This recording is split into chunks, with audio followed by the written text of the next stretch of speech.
Welcome to the Valley of Outlaws podcast with me, Will Flindle. A podcast for those taking the road less trodden, and a podcast for those seeking more.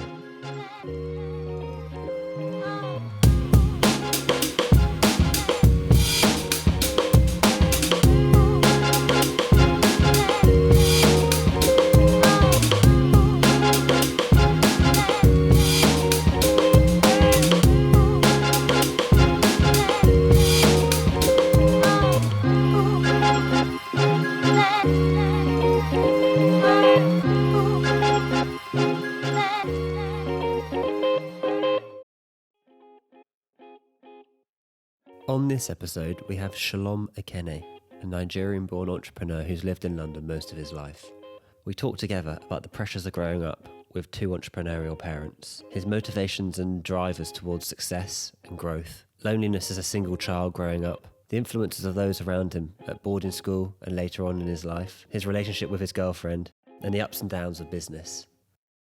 Shalom is a very transparent person who uses his own experience to help others grow and not make the same mistakes he made.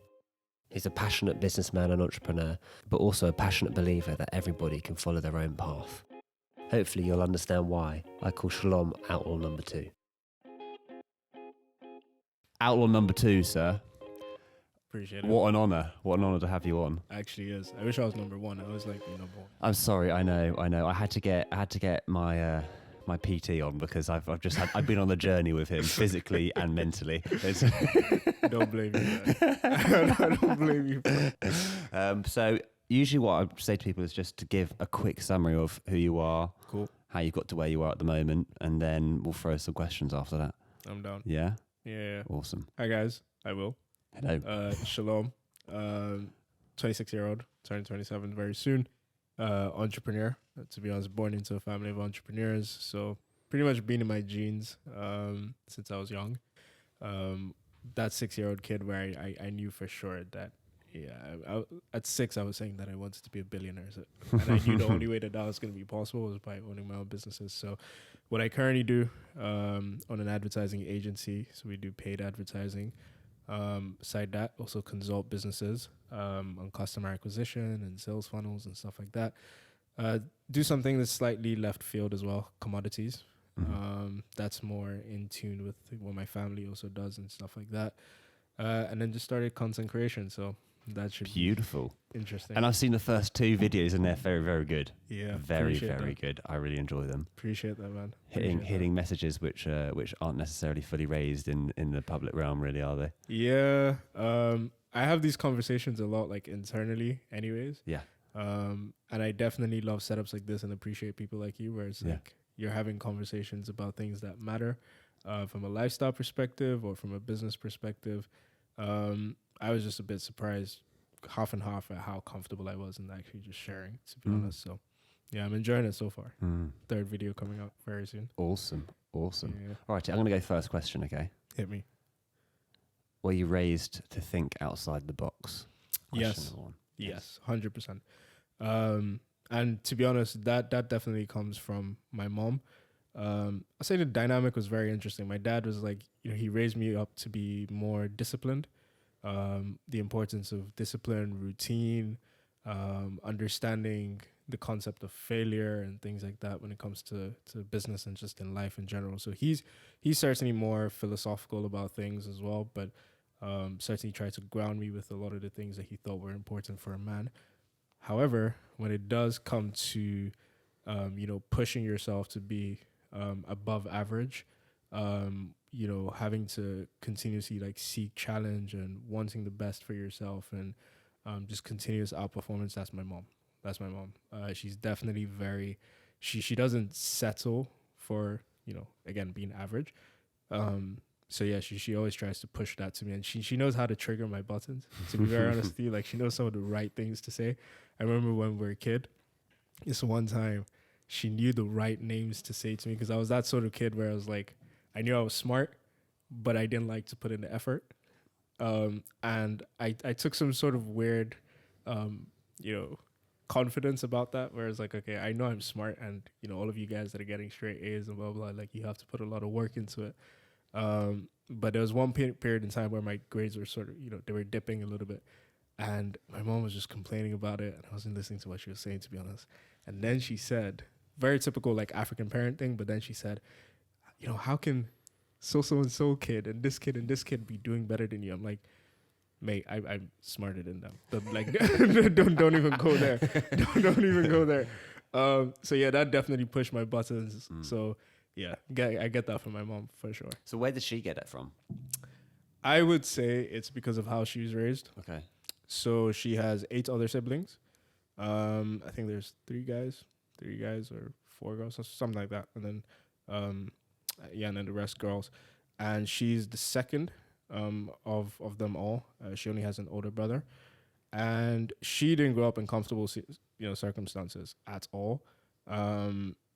She tells me a lot of stories. So, for example, my grandmother, who we're very close to, unfortunately passed away a while ago. But she's the sort of woman that would do anything. Like, she would sacrifice anything for her family. And a lot of my mom's siblings always talk about how, how much graft that she had, how intelligent that she was, how she always knew what she wanted to do. She always knew that she wanted to go into business. And, she's currently in petroleum engineering. So she owns a petroleum engineering company, or oil and gas services company, basically. And I always get that question, are you proud of your mom, et cetera? I definitely am. It does have its positives and its drawbacks, obviously, as a only child. But yeah, she's always been very clear-minded about what she wanted to achieve in life. And yeah, she's a very tenacious woman, very, very tenacious woman. She knows how to play with the big boys, and she doesn't shy away from that. And I just think that's because she saw the circumstances that she was in, and she was like, I don't want this for myself. I want more. Wow. So yeah, I think. And did she start the oil and gas company with your dad, or was it? No. Or how does this happen? Explain. So actually, very funny. It came out of left field, at least for me, anyways. So, 2007, I left Nigeria. So I left the city that I was born in because of security reasons. And from that point in time, so I moved to London for boarding school, and then my parents also relocated to Lagos. And then between Lagos, they were always going, in between Lagos and Houston in America. Now, at the time, I just thought that I was going to Houston just because of family reasons, because my mom's sister had moved over there. She had her first daughter, stuff like that. So eventually, we got a place there and things like that. And it became a very common place for us. It became a second home, essentially. But I didn't realize, so, sometimes like I would go out with my mom or I'd go out with my dad to whatever they were doing for their businesses. And I didn't actually realize what was going on at the time, but my mom was very, very slick in hiding everything. My dad was helping her out, but even he didn't really have a clue. So she just sprung up an oil and gas company on us in 2008. Really? I swear to you. It came out of left field. Wow. Because before that, she owned a company where basically she would sell. She was a franchisor for a very, very popular company out in the Netherlands called Rico. Okay. If you look closely enough, you would definitely see their advertising every now and again. But basically, they sell copiers, printers, things like that. Is it RICOH? Yeah, that's it. Exactly. Yeah. So she was one of the main franchisors in West Africa. Wow. Okay. So she basically used that capital that she had built up to then start investing into building an oil and gas company. And So did she have to buy land for that, or how does that process work in Africa? yeah, so there's a lot of licensing. There's a lot of politics that goes into it. And, I spent the past year with her in Nigeria. So just being a woman and having to navigate that space, it's very tough, and time is definitely not on your side. So yeah, she just took it one step at a time. There are definitely people that I know who started at that exact same period, who surpassed her much easily, but they cheated certain corners, and so the ramifications eventually hit them over time. But yeah, my mom's always been very diligent in just saying, okay, let me apply myself one step at a time. And yeah, now she's done very well for herself, so Awesome. can't complain. Would you say the way your parents raised you influences you in your daily life now? Would you say that from what you've seen in the way they brought you up, that the way you think, the way you are, is just a mirror of them, or have they taught you to go on your own path, follow your own kind of dreams, and Yeah, it's interesting. I think it's like a combination of everything. So the reason why I say that is because I came here age 10, and more so then than now, I was going home relatively frequently, maybe 3 times a year, and then that sort of reduced as time goes on. And I say 3 times, so there's only so much that it could actually reduce. But the good thing was, before I did leave, like I said, my dad instilled a lot of discipline in me and stuff like that. And I would also say from a spiritual context as well, just coming from the kind of family that I do, where for them it's about, following our principles when it comes to God and things like that. So I guess, it could have easily gone left for me, but, I definitely took home to a lot of those values that were instilled in me that helped me navigate. And then when it also comes to business and stuff like that I do now, that's just because of the encouragement that comes from my parents. My mom, from a very young age, she always used to say to me, I'm not the sort of person that could actually work for someone. And I'm not surprised. So they were very supportive, very encouraging. There are things that I have taken from them. There are also things that I think are just natural that you would take from your parents, whether you like it or not. Like, for example, just recently released 2 new videos, like you said. And when I was, having a conversation with my girlfriend about it, I was saying to her that it's interesting. My dad is an author, speaker. He also has a cars built business as well. But my mom always praises him for being an author and a speaker, and says that that's something that he's very good at. And naturally, I've always had that ability to be able to communicate well when I need to. And, fine, I own a marketing agency, so I understand how to also package things as well. But I think that those traits, I developed it and gained it from my dad, right? So perhaps you could say that it's innate. I don't know. Maybe I did learn it from him. I don't know. So yeah, there's that. But then obviously, being over here from that, from a young age, and not really going home too much, especially as the years started to pass by. I would say my friends definitely raised me, more so than anything. And where I would say I was blessed was I had some very, very good friends. Obviously, you have people who come into your life and eventually they leave, or, people who may not be comfortable with the change that may be happening in your life, or whatever the case may be. But overall, I've had experiences and people in my life who have definitely allowed me to be where I am today. So Okay, and what were the key things you took from your friends, as I said, who raised you? You look back now, what are those key characteristics or key traits? And you're like, you know what? If I hadn't been with them, that wouldn't be part of my life now. Yeah. I would say a different outlook to life. From your parents or from friends. Okay. Yeah. So I would definitely say the friends that I had enabled me to have a different outlook to life, a different perspective to life. Yeah, but I mean, is that from the perspective of what your parents was originally, or do you know what I mean? So your friends have given you a different perspective. What's that perspective different from? Yeah. So with my friends, I would definitely say it's different. So, for example, when it comes to let's say for example things that happened in 2020 or whatever the case may be, I can be a very stubborn person sometimes, and when I believe something to be true, I hold it.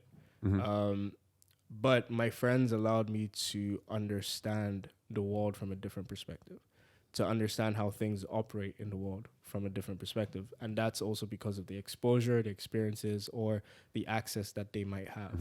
And also being a very ambitious kid, and I'll be honest, also a privileged kid, but just because you're privileged doesn't necessarily mean that you've seen everything.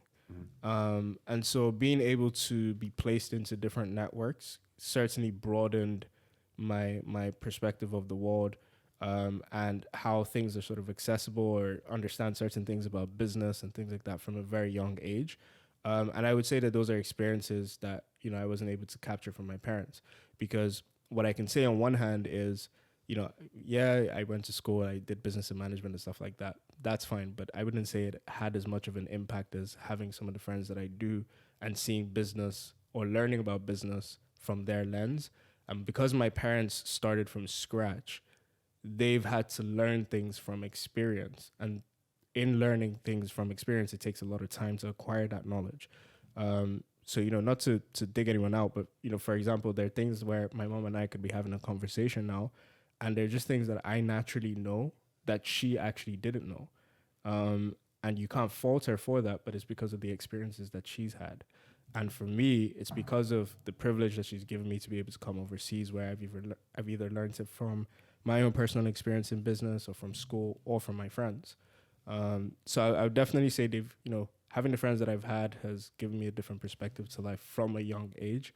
And I would say that shaped me with my mentality moving forward. So it was definitely beneficial. Has it brought about any clashes with your mum or your dad, in the sense that in terms of, and not in terms of like they took you down the wrong path, but down a different aspect, or your parents very open to you going in any direction? So the only sort of clash that we've ever had was 2016, I believe it was. My mom and I basically we had a falling out for like a year. Yeah, it's quite deep. And my dad was he was sort of the intermediary in a way. But the reason why that happened was because my mom, she wanted me to go to school in the US, and she still reminds me about it today, every opportunity that she can. And that's because my parents are very like US inclined. And mothers know best. Exactly. Yeah, exactly. In fact, mothers and girlfriends, boys, take notes. Yeah. So she was very, very adamant on me going to the States at the time, and I used the opportunity of getting my British passport as leverage. And I didn't want to go. I didn't want to go. Why? There's something about the UK and London that I love. There's generally something about this country that I love. It's funny, I put up Instagram questions yesterday, and one of the most liked ones was where a friend of mine messaged me saying, "Oh, I didn't know that you had left Lagos. Like, when did you leave?" I was like, "Oh, I left in January, blah, blah." I was like, "Oh, I love London, but I actually understand the Lagos over London thing." And I got a couple of DMs about that. So people were just confused about how could you ever think London over Lagos? But the thing is, for me, this is home. Like, I love this place. I've met great people here. I've had great experiences here. I love the diversity. I go to the US all the time, and to all the people that I know in the US, like, I love you guys, but nothing beats London. It doesn't work for me. It actually doesn't work for me.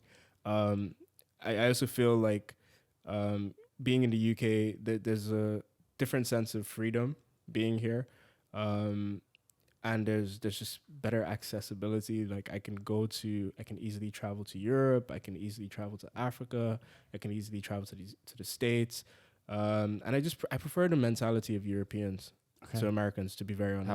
How would you differentiate them then? Now, I know this is going to be controversial, but That's fine. do not mind at all. Good. I'm that kind of person. But see, it's ironic. My mom says that the mentality of those in Europe is, let me not drag her.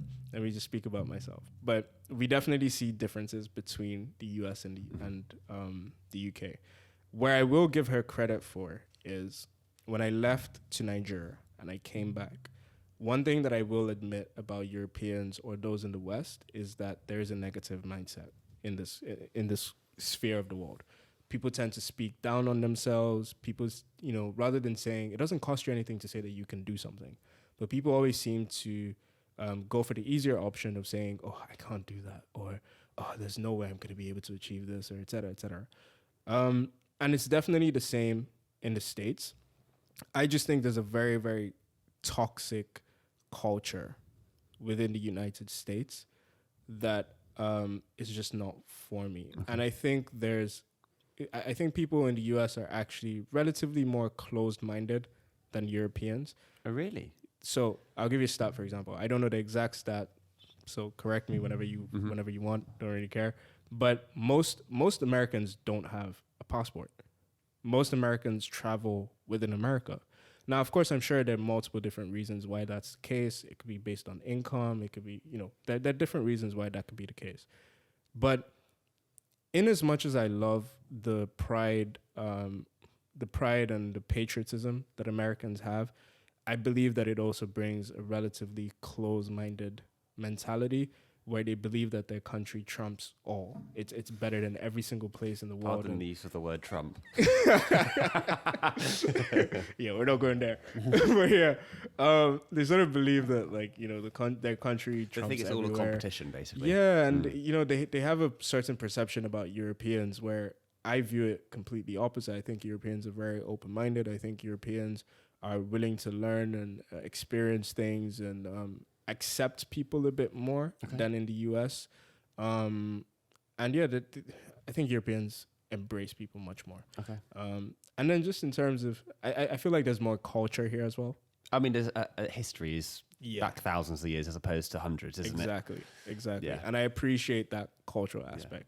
Don't get me wrong, I love the US. Beautiful, like a lot of beautiful cities there, or beautiful towns as well. And yeah, but it's just not for me, to be honest. No, fair enough. Yeah. Fair enough.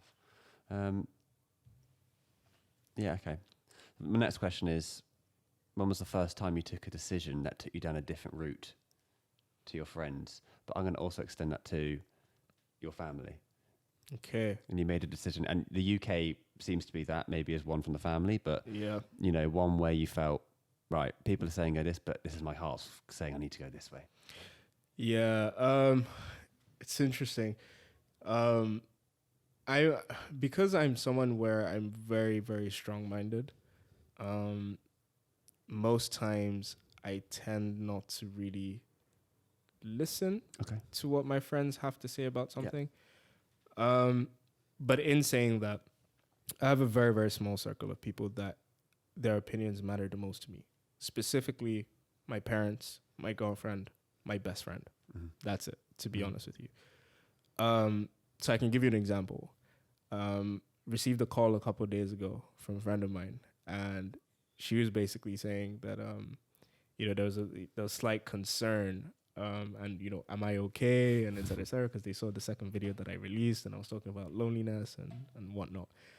And for me, you know, some of the comments and the feedback that I received when we had that conversation, I had to keep on asking her, why are you being very negative about it? And I believe that, you know, when you attain new friends, if that relationship builds, they see you in a certain light. Obviously not everyone, but they see you in a certain light. And if you then deviate away from that course, it can rattle the system a little bit sometimes. And it can almost feel, I don't think betrayed is the right word, but for them, they'll look at it as very left field and say, okay, this isn't the normal Shalom that I know and I expect and I want. So let me reel that back in and ask him, why are you doing this? You know, come back to center. But for me, I tend to look at my life and I tend to look at my experiences as I don't owe anybody anything. I owe my parents my word and my honor. I owe my girlfriend my word and my honor. And I owe my best friend for the sacrifices that he's made for me. Sacrifices like just being there and lending me an ear. So that's why I would take their opinions into account. But to all of my other friends and stuff like that, it's like I appreciate their feedback, and it definitely is taken into consideration, and it means a lot to me. But I will still do as I feel like I need to do to almost achieve this ideal state or this ideal perception of Shalom that I have in my mind. And if I feel like I'm making the right move, I would do it. Okay. By hook or crook. Are you more entrepreneurial than all your friends? And if you look back at school, were you someone who was slightly separated in a mindset for everyone else? Because when I was at school, a lot of people kind of like knew the career path they wanted to go down. And it was the people who had the passions and were doing things who were the ones who were isolated and looked on like, what are you doing? So when you were at school, did you experience that? Did you, we'll go on to isolation a little bit later on, but did you feel that, you know, your mindset was just slightly in a different place to the majority of people you were around? Yes. But yes and no. Okay. So yes, in terms of if we're speaking about school and university and stuff like that, only because, you know, I was having this conversation with my girlfriend the other day, and I said to her that I realized that I was actually the outsider. So I was expand. So I was always the outcast. Okay. So people naturally always have cliques. Yeah. People always find their tribe and stuff like that. And I had a lot of friends. Don't get me wrong. I had a lot of friends, and I had some very, very dear friends as well. And those are the ones that I cherished the most.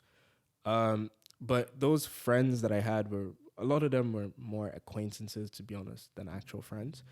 And because of that, I never really stuck to a particular group. Really? So what, within each year group, you kind of... Yeah. So I never really felt like there was this sort of particular group that I was a part of. So I can give you an example. You would have a case where it's like the Nigerians in school. And then you might have another case where it's like, I don't know, the English in school, or, the sports guys in school, or whatever the case may be. The freaking weed heads and whatever. Smokers and drinkers. Yeah, like, you know what I mean? You. So, for me, I just felt like I never really had my own tribe, and I was always very independent. So you were the lone wolf. Exactly. But, within saying that, it's like I have friends in all of these different groups, and I could easily slot in, and they would look at me and take to me and be, as a friend of theirs. But I never really put both feet in, if that makes sense. Were you the person who you would make a move and they would follow, or would you see a move they make and go, "Oh, I might come along and see that"? I think it was neither of both, to be honest. I just think it was, it just really had to do with my independence. Okay. So, for example, like I'm just somebody that will always do what I personally believe is right and what I'm comfortable in. Like, for example, at a young age, a lot of kids go into drugs and drinking and smoking and stuff like that. And hey, do you? I don't promote it, but do whatever you want to do.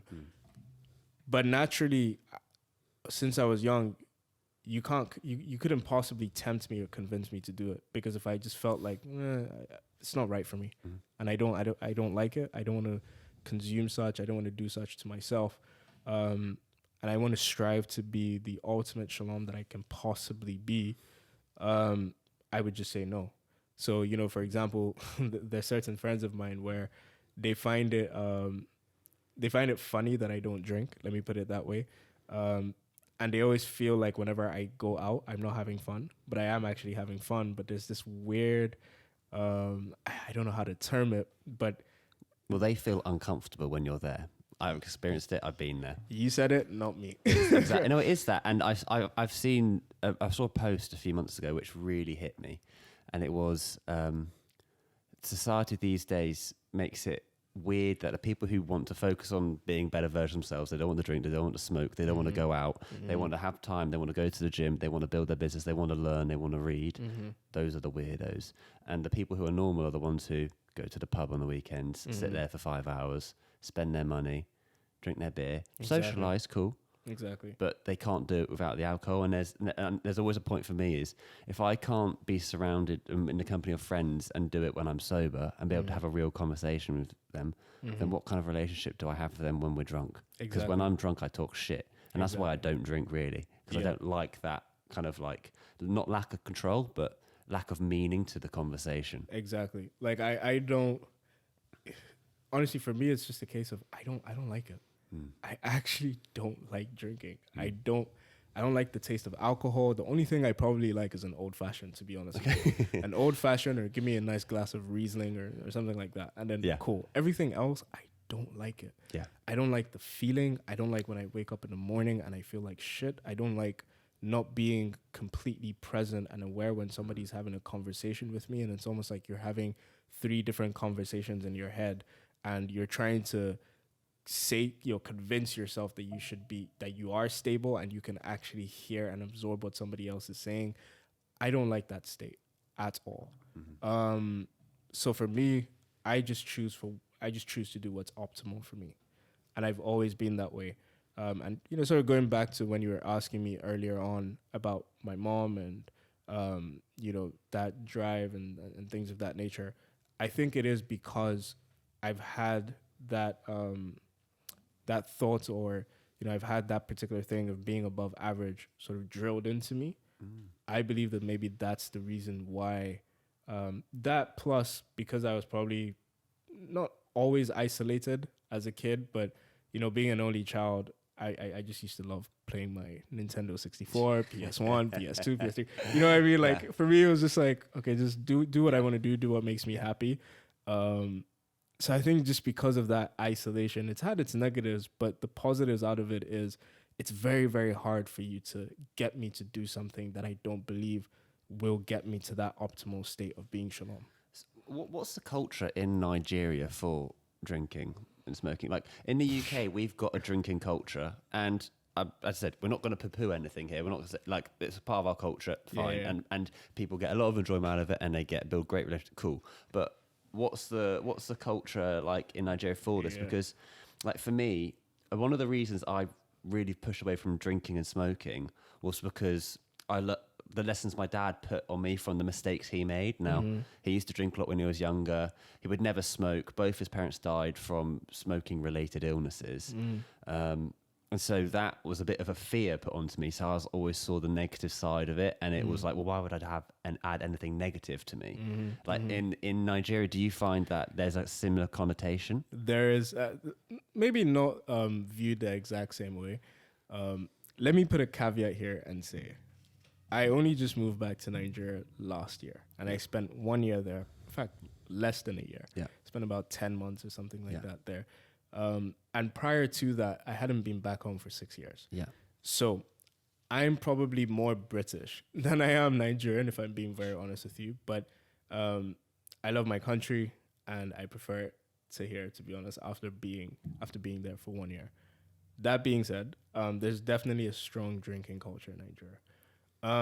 However, when I say Nigeria, what I do also like to make clear is, I guess maybe a little bit like the UK, probably less so, but in Nigeria, it depends where you're speaking about. So the North, definitely different. The Southeast, definitely different. The Southwest and Lagos is probably even definitely different. I can't speak too much into that, but Lagos as a city, completely different to the capital city, Abuja, completely different to where I was born in Port Harcourt, right? So I haven't explored far enough within Nigeria to really be able to tell and appreciate the differences. But I will speak generally and say that, yeah, there definitely is a drinking culture in Nigeria, for sure. It's part of our culture, that's for sure. I think maybe people's appetite and their attitude towards alcohol and when and how they integrate alcohol into their daily lives maybe could be different depending on where you are. But yeah, there's definitely a strong drinking culture there. What about your parents? Were they big socializers or drinkers or? No. So what was interesting was, my dad drinks a bit more so now. Yeah, he drinks a bit more so now, but more so like wines and stuff like that. Sophisticated man. Clearly. But yeah, like when I was growing up, I never saw my mom drink. Really? Funny enough, to be honest with you, I'll tell you something that's funny. I haven't had McDonald's since I was 12 or 13, something like that. And for a long period in time, like a couple years, I didn't have a soft drink. I only had water.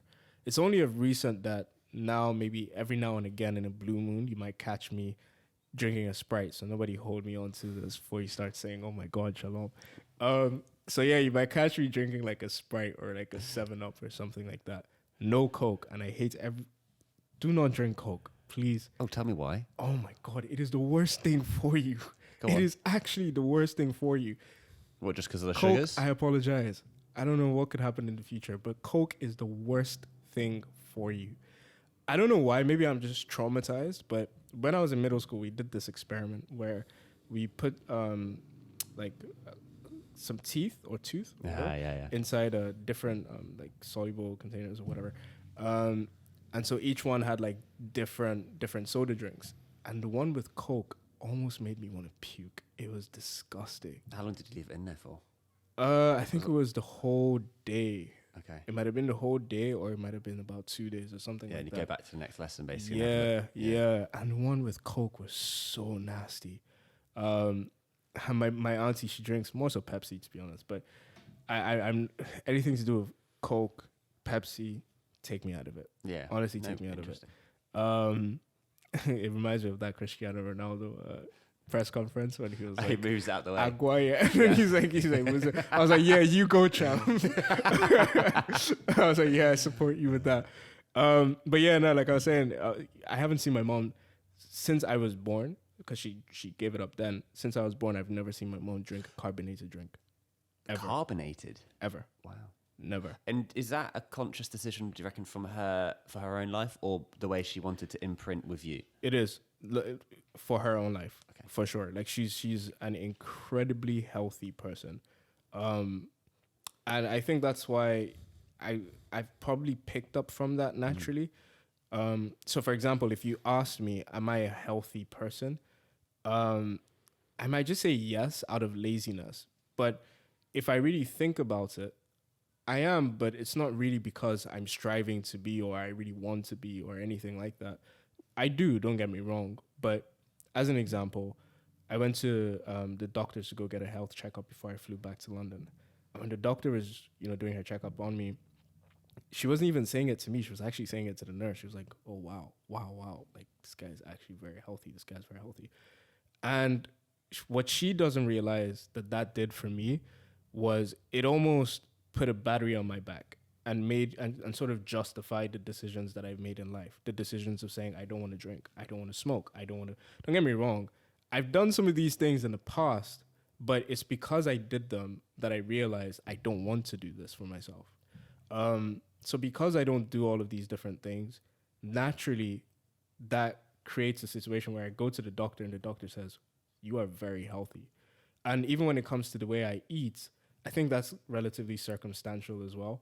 I eat the things that are right for me to eat for the most part. I think I can definitely improve with my diet a lot more, but I eat the things that are decent for me to eat.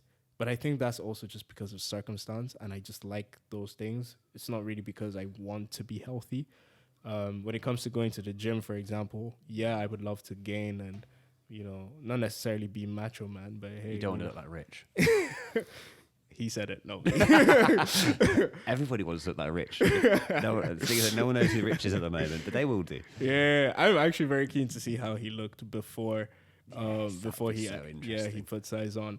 But yeah, I like the discipline and being able to achieve certain milestones and goals, and I really like that pattern. This is interesting. It leads on to one of the questions I had about are you a long-term or short-term thinker? Everything you said from the start is a long-term thinking approach. Mm-hmm. Yeah. Mm-hmm. So do you not have any cravings with certain things like, I'm going to break that, even though I have these strict rules, I'm craving a bit of sugar? Oh yeah, for sure. No, for sure. I am definitely human. Yeah. I'm definitely human. Yeah, like there are periods. I'll tell you this. One of my biggest vice when I was younger was Haribo's. Well, that was one of my biggest vice, Haribo's. I would never speak bad about Haribo's. Coke, I will. Haribo, no. But yeah, I had a mini addiction to Haribo's at one point. Not that that's a bad thing. But yeah, like every human, bro. Like you have your periods where you're just like, whatever. Like let's go deeper into that question as well in terms of your life, in terms of the long-term thinking approach. Mm-hmm. Have you acknowledged that yourself, that you're a long-term thinker? And if you did, when was it? Yeah, I think it's probably been since I was a kid, because again, like I said, with my dad instilling some of these things with me, the way it always used to come about was, especially when I went to boarding school, whenever I would come back home, there would be specific days. I didn't know when they would be, but I knew that they would happen. And on those days, my dad will call me in, and he and I will have a long-winded discussion about just where he's just essentially sharing wisdom with me, wisdom from his past experiences, or things that he faced, when he was a child, or his relationship with his father, or whatever the case may be. And he always used to be adamant about considering the long term. Every decision that you need to make should be for your future self. It should not be for today. Interesting. I'm not perfect with it.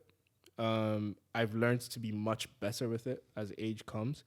But it's also like how I was saying to my girlfriend, the other day that I think every entrepreneur has like a healthy case of delusion. And within that delusion, for me, I picture 6-year-old kid, 6-year-old Shalom saying to his mom that at the age of 27, don't ask me why I was 27 because I don't know. But I used to say to her, at the age of 27, I'm going to be a billionaire, right? Because in my mind, I'm like, I know I'm going to do this and do that and do this. But obviously life happens. And then when life happens, you realize, okay, maybe you need to make a couple adjustments here, or like you get distracted or whatever the case may be. But where it comes to, always considering the long term, in my mind, I already picture the long term as knowing Shalom is going to achieve everything that he wants to achieve. And I can see it. I can smell it. Like, I know it's accessible. I know it's there. But for me, it's about the process. And I would say where the shift came with my mentality was I started to learn how to love and appreciate the process rather than fall in love with the end destination. Sure. Okay. Yeah. Okay, interesting. Got you with that one. No. I'm just thinking it through because it's like for me, I think I've always done and I would probably hide behind a line of safety, but the long-term approach has been survival without realizing what it was. And as you said, your dad instilled this idea of do decisions that are best for you in the future. I've always had that very similarly as well. And I never really understood it probably until a few years ago when I started to see results from things I put in, and I waited a year for a result on something. That once you see the benefit and it working, you go, all right, this is an approach. Yeah. The short term's so interesting as well because the instant gratification from something short term makes you think that you can always have that. Yeah, exactly. And there's no journey in the short term. So the whole thing with the long term, as you said, is once you love the process, once you enjoy walking the distance rather than the end point more, that's when life really opens up, and that's when you really start to get value in that approach to life. So no, it is really interesting. And do you think that there are other people around you had similar mindsets? Like when you're let's go into boarding school, for example. Was it a reactionary environment for you, or was it a proactive? And were you all boys, or what was the boarding school setup? No. Mixed. It was mixed. It was mixed. I definitely do think sometimes that if I went to an all-boys school, and I had moments where I was close to, I think it would have been an interesting experience. I did the all-boys boarding school. Really? It was interesting. Really? It was great. I loved it. Yeah. Everyone always says that. Yeah. Everyone always says that, to be fair. I don't know, like, I don't really gain a lot of comfort in speaking about other people and how they might have been. We don't have to go there if you don't want to. Oh no, like it's fine for me. It's just I've never really thought about it. I guess what I'm at the point maybe I'm coming to with this is more parents instill ideas in you without realizing of that, without them realizing as well, and your parents have instilled this long-term mindset. And the last guest who I had on, Dermot, was talking about instilling these traits in his kids. They're 9 and 11 or 10 and 12, whatever. Yeah. Now, so they understand that you have to put in a graph to get a result. Yeah. I don't know if all parents do that or have that mindset. It's an obvious, easy skill and story to say, but you learn from your parents by their actions as much as their words. And what I think is that I think the people who I associated really closest with and still are friends with now are the ones where they were raised with that mindset, and they saw that mindset of the long-term gratification is far stronger, and just a bit of patience, consistency, trying your hardest. They're basic kind of skills and kind of traits everybody would want, but not everybody does have. Yeah. And when you're growing up from the ages of 13 to 18, you've got other pressures. You've got social pressures to impress, and So I guess that was just kind of the point of where the question came from. I definitely I'll answer it this way. Rather than me touching about the mentality of other people, because I think there's a lot of benefits and privileges to the way other people were as well when I was in school. What I would say is I could tell I was definitely different. I could tell I was different. And that's not like different in a good way or a bad way. It was just I could tell I was different. Because, take for example, when this always cracks me up, but for example, when I went to uni, me going to undergrad, firstly, was I knew I was always going to do business and management. But I was always convinced that business and management wasn't necessarily going to teach me anything about business. I just needed a reason to go to school because I knew that my mom loved, this idea of me getting my degree, getting a first, and then going to Harvard or whatever the case may be. So that was the only reason that I did school. But I knew for a fact that boarding school, primary school, secondary school, everything, right? I'm not going to be one of those people that says it's a sham, it's this, it's blah, blah. No, it's not. It's very, very useful and applicable and relevant for life in many different ways. However, I knew it wasn't for me. I just knew it wasn't for me. And that's not a bad thing or a good thing. I've definitely taken some things out of it that's helped me. But in that environment, because I knew it wasn't for me, that essentially meant that I was relatively different. I always knew, put it this way, I only submitted my first job application when I started my master's degree. Really? That's the first time I ever submitted a job application. And that was because of peer pressure. Okay. So I put it this way, I graduated from my undergrad degree. And when I graduated from my undergrad degree, I was on a high, first class, thinking, okay, I'm good. Now start my business. But I knew I was going into my master's. And when I was going into my master's, I was actually going to do my master's personally because I needed to stay in the UK for one more year so I could submit for my indefinite leave and then eventually get my passport. Yeah. At no point in time did it cross my mind that I was actually going to university. In fact, I've done a 3-year degree. Even at that point, it never crossed my mind that the point of going to university is to get a job.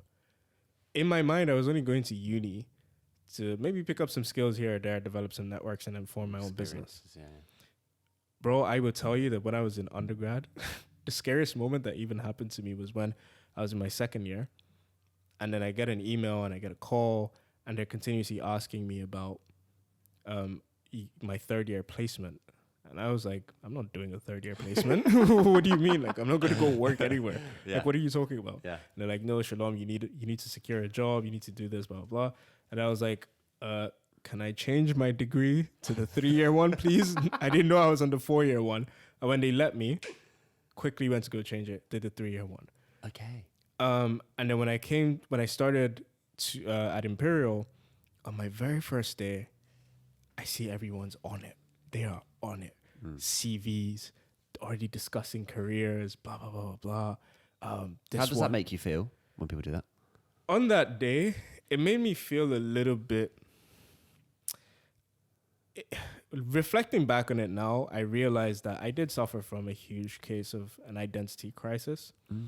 Because though I knew what I wanted to do, I also understood that the path that I wanted to go down was not completely secure. I realized that entrepreneurship at a young age, because I have parents who are entrepreneurs, I knew it wasn't completely stable. I didn't know exactly what I wanted to do within business. I was the sort of person that I always had ideas. When I was a kid, I used to have a notebook, and I would write down like 30 to 40 different business ideas within the course of a year. Wow. Because it just used to flow in my head so instantly. And I was, I could always identify problems and then think about solutions to those problems and how you can set up a business for it. And at the age of 13, like, I was doing music management. At the age of 16, I had a fashion line. Like, so I always knew like business was for me. But on that very day, when I see people talking about Goldman Sachs, JP Morgan, McKinsey, Bain, BCG, this tech company, that tech company, it does make you feel like, am I doing the wrong thing here? Mm-hmm. Bro. Because the crowd's going up one way. The one man against 10,000. Honestly. And even when I looked at my CV, when I applied to Imperial, I was laughing because it's like, how did I even get here? Do you know what I mean? Like when they asked me to to construct a CV and put it together, I was doing my CV for them. I actually got help from my dad. I was doing it for them. I wasn't doing it with the intention of using it. Yeah, like I need a CV to tweak so that I can go apply to get a job in finance and blah blah. I learned about investment banking for the first time when I was at Imperial. Okay. And what's even funny to you though is I did a module in Reading. I think it was in my second year or my third year, private equity and venture capital. That was the first time that I actually got introduced into, the acquisition model or, even understanding what investment banks do. It was like my first experience in understanding finance properly. And when I was doing that module, during the summer before I actually started the module, I was having a conversation with my friend and I was talking about my family business. And I was like, I would love to leverage my family business to be able to acquire businesses that do this and that, et cetera, et cetera. And then you can scale those businesses organically and so on and so forth. So that's when I read about that module, private equity and venture capital. And I was like, that's it. Like, I want to learn about this. But I wasn't going to the module to learn about private equity and venture capital from like an investor's perspective. I was going into it to learn about how can I acquire businesses and then scale those businesses in-house. Yeah, you know rather what I mean? than get into the business. Yeah, exactly. Yeah. So where the identity crisis came about was when I went to Imperial. Now I'm saying, I always wanted to go into PE. I always wanted to go into investment banking. No, I did not. I did not want to fucking do that at all. No, I didn't. To every single person that has helped me in that journey, I'm highly, highly appreciative. And the experience was invaluable. It was amazing. I did an internship at a sub-Saharan African credit fund. That was fantastic. Like, it certainly helped me with understanding business and finance and stuff like that. But in that moment when I was at Imperial, I didn't want to do any of that. Did it make you feel lost in, and I guess looking back at your life, you go, how did I get here? Mm-hmm. Did you feel like everything you'd been taught and raised of was kind of one of those things of, wait, hold on, is this wrong? Like, was it one of those black and white moments? Mm-hmm. And the other thing I was going to add to it was this, being a single child raised by parent entrepreneurs, it shaped you to think in that mindset to that. Mm. So you come to this point here, does everything you know kind of get thrown up in the air and you go, shit. Exactly. It because you see all of your friends, having this placement and that placement, and you see how they kind of grow up, through the corporate ladder, you do feel a little bit of pressure within yourself where you have to start asking yourself, am I doing the right thing? The self-doubt. Yeah. That, like, does this make sense? But then on one hand, you have your parents saying to you, keep going. You can definitely make this work. If we were able to do it, you can do it. And I've always had that level of self-belief where I knew no matter what, I can do it. And then, I mean, where the tables kind of turned was when I started my agency. And I did start that by luck, to be honest, because it wasn't meant to be an advertising agency. It's meant to be a creative agency. Okay. Yeah, that's actually what I was interested in. But then I stumbled across the concept of what we currently do now. And at that point, everything changed for me. But even within that, I started to experience new sets of challenges that I had never experienced in my life, which ironically, at certain points in time, started to make me feel like, maybe should I go into the corporate world, because this is... I always used to say to my friends, this one particular line, I always used to say, I would never wish this on my worst enemy. And most people wouldn't understand what you're speaking about until they experience it.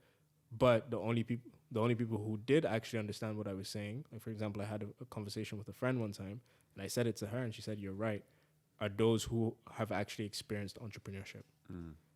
The level of mental strength that you need to be able to navigate through it it's extreme. And that's why we have our famous stat by Alex Hormozy that says, let's say 80% of people don't go past episode 2 in a podcast or whatever. Yeah, yeah. 21. The top 1% of podcasters only do 21 episodes. Exactly. 1% of podcasters, I can't remember what it is. Yeah. It's 80% of podcasters stop on episode 2, and of that, only 1% get to episode 21. 21. I think Yeah, that's it. Yeah, yeah. That's it.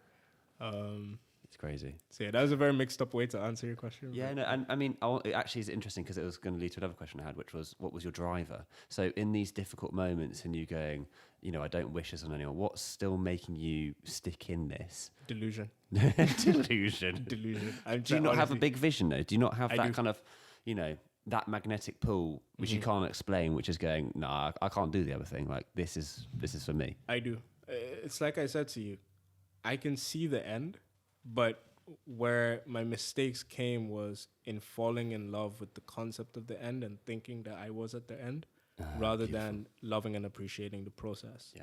And realizing that even if you do get to the end, it doesn't matter because the game continues. The game never stops. And you need to appreciate that process because that's the part that real entrepreneurs love. That's the part of the game that they are obsessed with. It's the reason they jump back in. Exactly.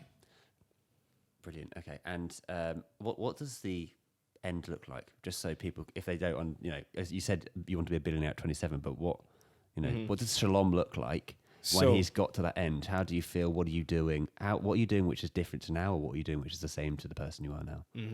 So the one thing that I always love to make clear is at a very young age, I was saying to my mom that I will be on Forbes, 30 under 30 specifically. But I used to say to her, I'll be on Forbes.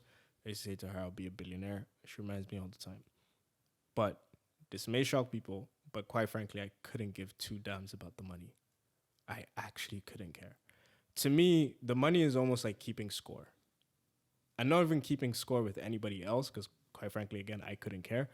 But I'm obsessed with proving a point to myself because I have this fear that I only live one life. And because I only live one life, I want to live it to the max of my abilities. And I get uncomfortable with the idea that I can't achieve that, or I can't escape certain things, or, you know, you can't, when I see other people doing what I believe I can do, though I may not focus on them and their accomplishments, it still makes me think to myself, why would it be different from me? There's no reason on earth that I can't do it. And one thing that I used to continuously say to myself, whenever I would face the extreme lows of business and things weren't going well for me, I always used to say to myself, you don't have a choice. Like, your only other option is to keep going. What else are you going to do? Like, literally, what else are you going to do? And so the only thing that you could possibly do is to sit down, learn, and figure out what did you do wrong, optimize it, and be better. And not many people are willing to confront that discomfort. Not many people are willing to go through that. And I think that is what separates people who are good from those who are not good. Well, it links back to the journey. Exactly. Improving every day. Yeah. Stepping forward every day. So for me, it's not, I couldn't care less about the money. So you don't care about the money. What does Forbes mean to you then, the 30 under 30? Because that's surely just a status thing. It's a childhood. It was just a childhood thing. Okay. It was just a childhood ambition. Quite frankly, do you care about that now? I'm not going to ruin my relationship with Forbes. I'm joking. No. Do I care about it now? Are you striving in business to achieve that now? For Forbes? No. Yeah, 30 under 30 is gone. No. Okay. No. If I being the way that I am, to be honest, I would even prefer the secrecy. Yeah. I would prefer just having my money to myself and nobody actually knowing who you are. what I've. Yeah. I always used to say that. I had this conversation yesterday. I always ask people, what are the top 3 countries that you would live in? And before I say what mine is, I always make it clear that the one thing that I do want is I want to buy an island and just F off. Make your own laws. Genuinely just F off. Yeah. Buy my own island and I'm out. So to actually answer the question specifically, I needed to make that distinction that money isn't the driving force for me. What is actually the driving force for me is my freedom. Okay. It's my freedom. Do you think people having money as a driving force is what locks them into never escaping that mindset, or locks them into never escaping the society we're in now? Yeah, because I think if you're obsessed with money, you're a slave. I think you're a slave. To the money. yeah, you're a slave. Do you? I mean, I presume I know the answer already, but do you think it's hard to make money? Because a lot of people No, it's not. put this mindset that it's really hard to make money. I think that's the exact reason you don't make money. Yeah, because exactly. you think it's hard to make it. Yeah, But there is an abundance of money that is available in this world, and it's constantly being printed. exactly. I think what people are scared of, or not necessarily scared of, but what they don't want to do is to put in the work in acquiring the necessary skills to increase their earning potential. And that's what separates those who are average from below average. For example, I think the average salary in the UK is something like 18 grand or 36, I think it is. 36 grand? I think so. Yeah. Sorry, 36 grand. About that. Or So 38. if you go and work at a Fortune 500 company or something like that, and they tell you that they're paying you above average, what they mean is they're paying you above 36 grand, but that could be 37 grand. Yeah. And now, congratulations, you're above average. Yeah. Now, for me, in reality, the way that I tend to look at it is, if that's average, there is so much that you could possibly do in this world to increase your earning potential. What you don't want to do is you don't want to put the work in. You don't want to go and acquire the necessary skills that you need to. I can list you a bunch of skills. Go learn copywriting. Mm-hmm. Go learn copywriting and reach out to 1,000 people and ask them if you can write their Twitter threads for them or something. You could easily make an extra $1,000 a month. Do you think part of the reason they don't is a fear of failure? And it was a question I was going to ask you. Are you scared of failure as an entrepreneur? Because at the end of the day, entrepreneurship is about success. Mm-hmm. So let's go to people first. Do you think part of the reason they don't know is because they're scared of being not good? They don't understand the journey, the process of getting better? No, I And think it's self-limited. laziness. You think it's just laziness? I think it's laziness. Okay. Honestly, that's it. I think Fair it's enough. laziness. I read a book recently. Which one? Millionaire Fastlane. I read that recently.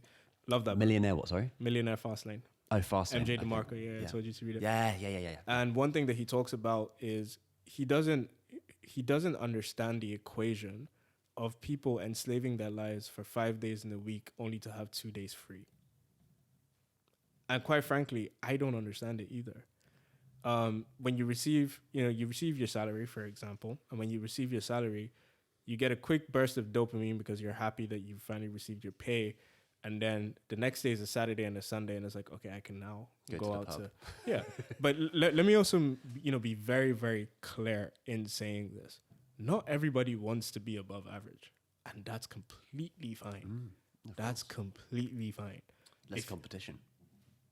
True. That's my mindset. you said it. You said it. But I think it's actually okay to just understand, what do you want out of life? And if you genuinely just want to be comfortable and not push yourself to the limits that some people want to push themselves to, that's completely okay. And I think we need to understand that our words have meaning, but we also need to not be triggered by certain words. So for example, if somebody says that you're part of the average, it's just because it's a statistical thing. It's not because we're saying it in a derogatory manner. Do you know what I mean? And at the same time, again, I'm saying that I come from a family of entrepreneurs. As an only child, that wasn't easy for me. It wasn't easy for me.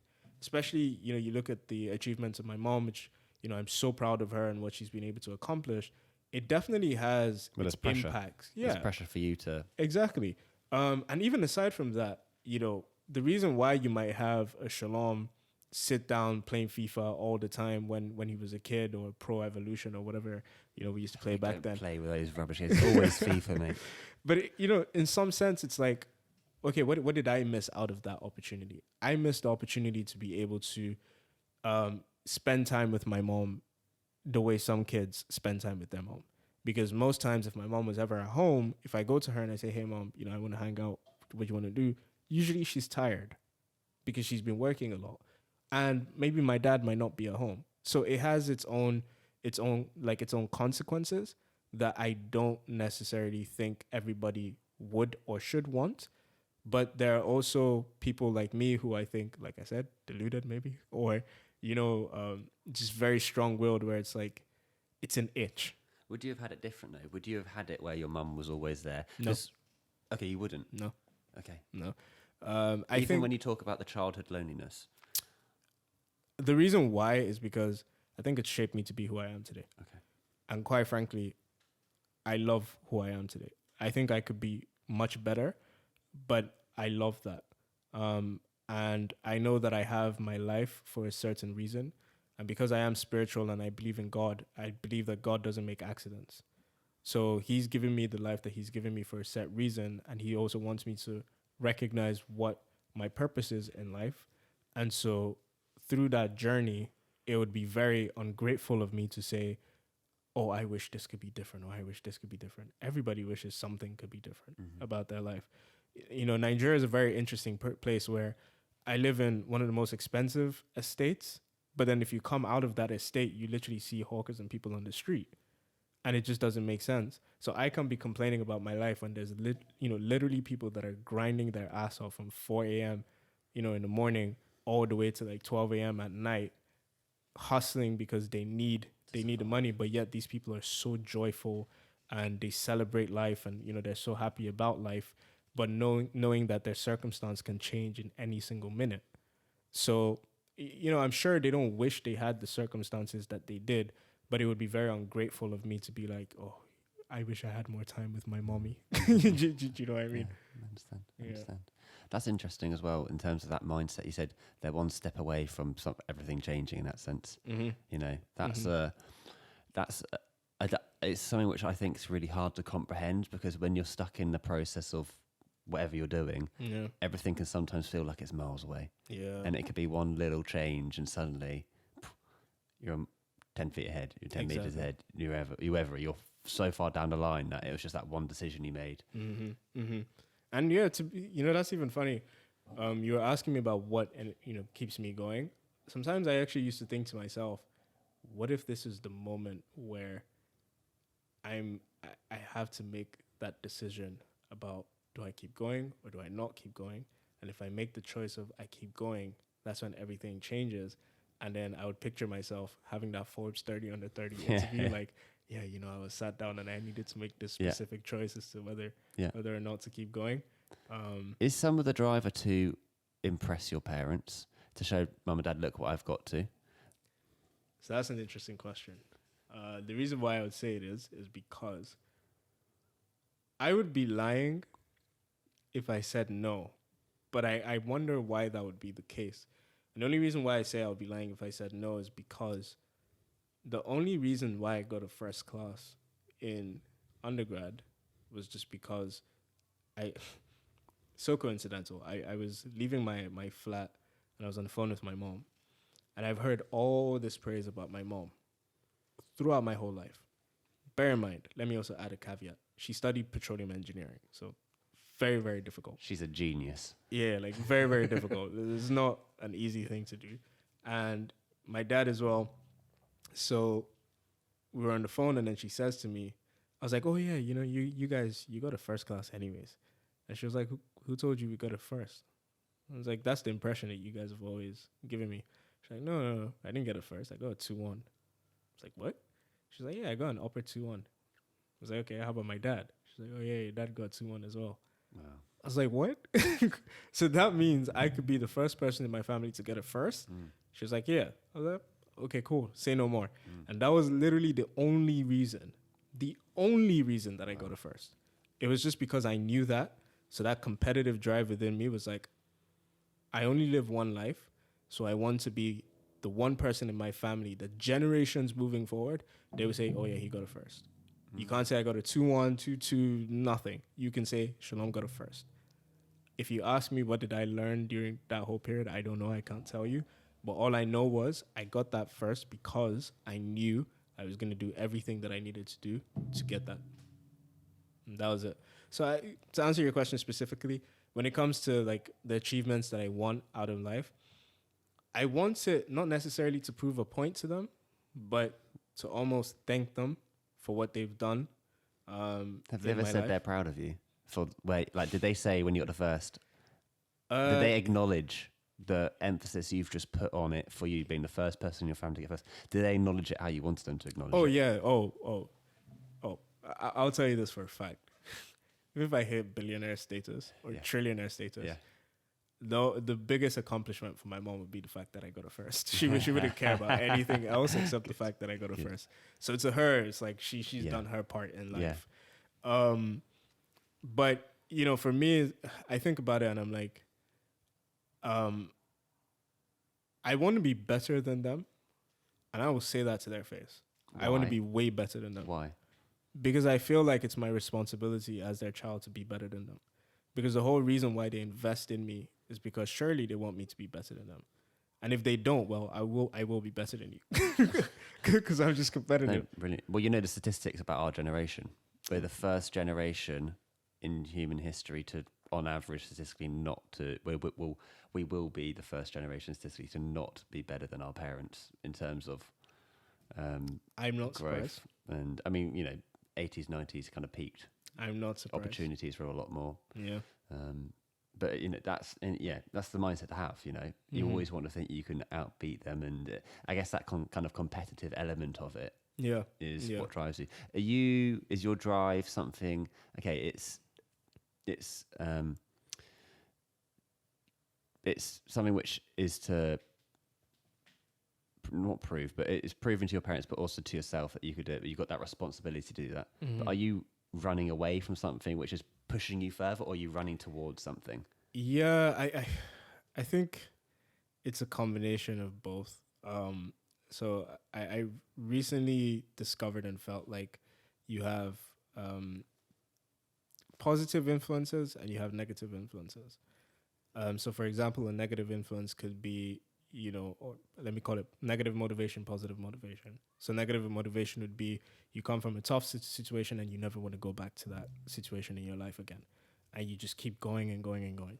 Good example, my mom. And then a positive situation is you're sort of building off momentum in some degree. Like you've achieved something that you want more and more and more and more of it. So for me, I believe that I have a combination of the two, to be honest with you. And I believe that that's the case because I've never really shared this with many people, but when you come from a family of entrepreneurs, not every day is suns and roses. Not every day is suns and roses. One distinct memory that will always stand out to me is when I'm in my home with my dad and you have the comforts and you have the home and everything, and there was no money in the house. And I'm asking my dad, saying to him that I want to eat. And he's like, well, there's no food at home. And that's just because one day you could be sky high. The next day you could be down low. And this is because your parents, my parents are still at an early stage of business where they're trying to navigate and understand. And Nigeria is also a very treacherous place when it comes to doing business. It's a very, very treacherous environment to do business in. So a lot of empathy has to go to them during those situations. So because of that, I have a taste, I have an understanding of what it's like to lack. And I know that I would never, something that drives me, for example, I say this to my girlfriend, something that drives me is the reason why I probably used to say I want to make my money at 27 is because at that age, it was like, okay, I make my money now. And then, I have a good few years to enjoy my life and whatever. And then I'll have kids. But the one thing that I know for sure is my kids will never experience that day that I experienced when I had to look my dad in the eye and say, hey, I want to eat some food. And he's like, well, there's no money at home. I'm used to Nigerian parents saying there's no money at home. But when they say that, they mean we don't want to spend money. But when there's actually genuinely no money at home and there's no food for you to eat, and then you're looking at the home that you're in and you're like, how am I living here and there's no food? It messes with your mind a lot. Wow. And then obviously I've also experienced the highs and I've been exposed to a lot, which I'm very grateful for. So I know what the possibilities are out there. And aside from those materialistic things, I know the sort of impacts that I want to I want to leave on the world. So yeah, when you combine all of those different things, it's like, there's a little bit of fear from running away from something and never wanting to encounter that. Yeah, but then there's also like, I know exactly what I'm trying to do and what I want to achieve. What does the best version of you look like? And maybe not just business, as a person. Best version of me is somebody that is present and provides for his family, for his his significant other, his children, his friends. What does presence mean to you? Because I love that presence was your first thing. Yeah. So for me, I just gave an example of how, my mom and dad, because they were hustling, I didn't really get that, father son relationship the presence. way that I wanted, or that mother son relationship the way that I wanted. It's gotten much better, but even now, like sometimes it still kind of feels forced. What, Sometimes from them or from you? no, from me. Like From you. sometimes it feels like it's a little bit forced. It's almost like, okay, that boat has kind of sailed a little bit. Do they see it though? Have they acknowledged the fact that? I mean, okay, how did they Yeah. respond to your video about loneliness, which you put out? Did they know? Oh, they loved it. Yeah. Yeah, they loved it. My mom absolutely loved it. She was championing me on, telling me to keep going, being like, yeah, like this is gonna go places. Did she talk to you though about what you were feeling at the time? Did she? Have you No, haven't gone into that? no, we didn't have that conversation. Do you not go back with her and that kind of thing? So in this particular context, I think the reason why we haven't had that conversation is because one, she's overseas anyway, so she traveled. But two, it's because we've kind of already had the discussion in a way. Okay. And I'm giving a lot away in this podcast, but It's beautiful though, and it's powerful. I appreciate it, man. But even in that video, it was a short form video. So I said a lot without saying a lot. And the ironic thing was, I was asked a question on Instagram, my biggest challenge in entrepreneurship. And I really needed to take some time to answer that question because I wanted to release a video on it. But to be honest, that video was really meant to be more on the business side of the loneliness that I felt. But it just somehow spilled into everything. It resonated with a lot of people, didn't it? So I said a lot, but without really giving detail or saying anything. But my mom and I, we've had those conversations before. So yeah, anything needed to come out of it. You talked about kids. Mm-hmm. You haven't got kids. Thank God. Not yet. What's the one lesson you would want to teach your kids? My daughter or my son? Okay, so there's different. Brilliant. Let's go through For that. sure. Okay, let's talk about that. For sure. So, And explain why it's different as well, I guess. because I know that we live in 2023, but there's a difference between women and men. There's a difference between the experiences that women face and the experiences that men face. For example, I'm reading Because of You, The Way of the Superior Man. And my girlfriend and I, we have every Saturday, we've started a book club where we start Nice. speaking about the books that we're reading. And even when I was saying to her what the book was talking about, the perspective that women have when they may say certain things and, what they want out of a relationship and stuff like that, she was nodding her head, like she was approving it and saying like, yeah, that's actually true. And naturally, guys, we are built differently. And I believe that for the most part, I know I have a mother that, is more of the, go-getter type, which is completely fine. And I've also shared how that's affected me as a child. But I do believe that as a woman, life can come to you. And as a man, life doesn't come to you. You have to go to life. Because I think there's more opportunities in the way that the world is structured for a woman to simply say, I don't want to do anything. I just want to be taken care of. I want to treat my family. I want to be attentive. And by the way, I will say to any woman that thinks that being a full-time mother is not a job, that is disgusting. Because it is a job. Exactly. It is the most important thing that I believe that you can do, raising your children. It brings fulfillment to a lot of mothers. Exactly. And that's the next question, but Exactly. that's one thing I completely agree in terms of the society we've got now where we're all chasing money or careers or status. When we get to 60 or 80 and we go, people haven't had kids or they just haven't raised kids well and connected with them. Exactly. That'll be the biggest regret. Exactly. Like, honestly, my partner knows. I've said this to her. I champion her doing what she wants to do. If you want to build a business, great. You have my support. I will help you out. I'll show you what you need to do. But I have only one non-negotiable, and that non-negotiable is my children will not be a detriment to it. I'm not going to have somebody else raise my children. It's impossible. It's impossible. And part of that freedom, making my money early and doing what I want to do, part of that freedom does also come from the fact that I also want to be there for my children. I want to be very much present in their lives.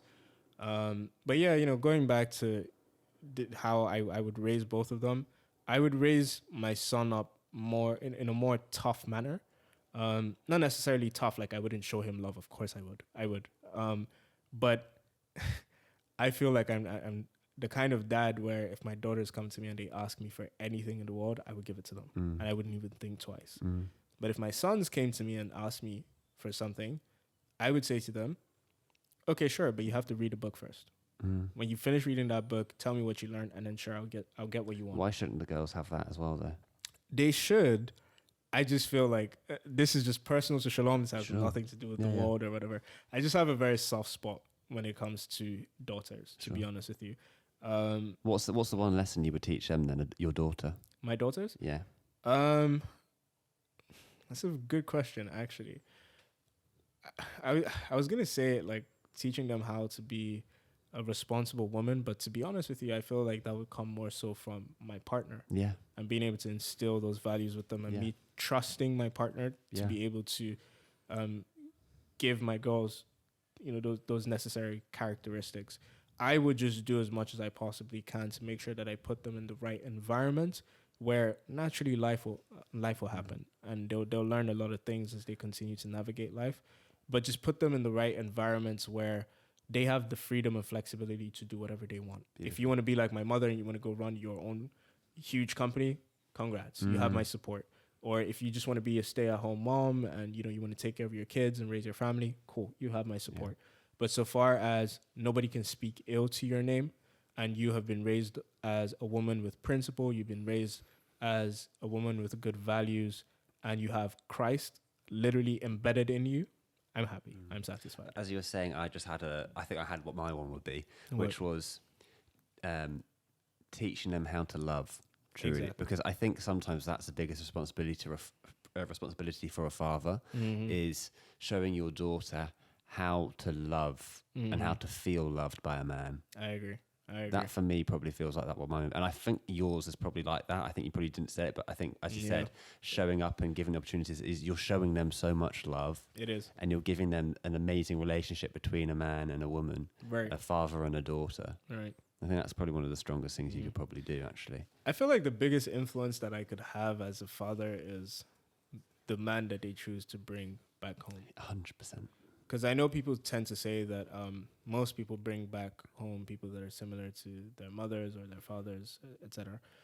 And if if my daughter brings back some useless guy, and this is meant to be the equivalent of me, I might start reflecting and being like, "What have I done?" do you know what I mean? Yeah, you're like, "Oh my goodness!" Like I would be so proud and so just overwhelmed if my daughter said that she wants to bring somebody back home that's like her father. I would love that. I would absolutely. So what does that look like? A good person or a good businessman, or would all of the above? A man of principle, a man of honor. It's his traits rather than what he's got. Exactly. Yeah.